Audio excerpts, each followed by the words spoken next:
ఏపీలో మరొకసారి వైసీపీ అధికారంలోకి వస్తుందని పూర్తి విశ్వాసంతో ఉన్నామని మంత్రి బొత్స సత్యనారాయణ తెలిపారు.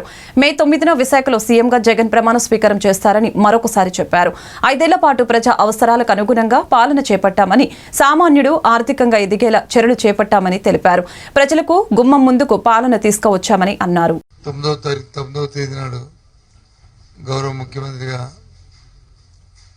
మళ్ళీ జగన్మోహన్ రెడ్డి గారు విశాఖపట్నంలో ప్రమాణ స్వీకారం చేస్తారు. సమయం తేదీని కూడా నిర్ణయించాం.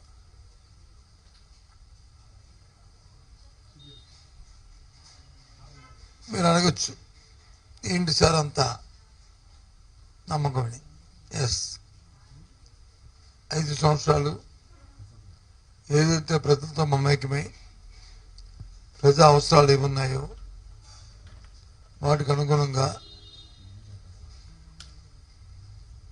వారి జీవన ప్రమాణాలు పెరిగే విధంగా చేసిన ప్రతి కార్యక్రమం, తీసుకున్న ప్రతి నిర్ణయం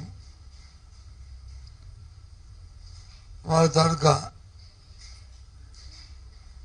ఆర్థిక పరిస్థితి మెరుగుపడమే కాకుండా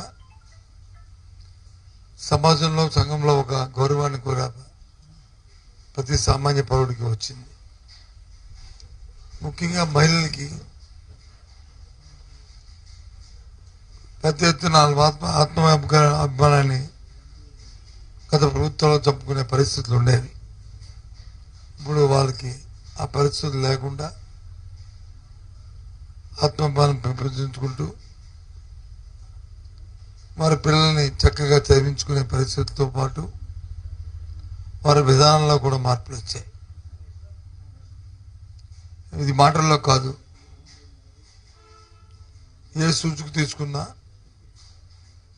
అన్ని సూచికలు కూడా ఇంతకుముందు దేశంలో 17, 18, 19 స్థానాలు ఉన్న జీడిపి కానీ, పర్ క్యాపిటల్ ఇన్కమ్ కానీ, ఏదో పావర్టీలో ఉన్న రిలేషన్ కానీ అన్నీ కూడా ఇప్పుడు 3, 4, 5 స్థానాల్లోకి రాష్ట్రం రావడం అనేది గొప్ప పరిణామం.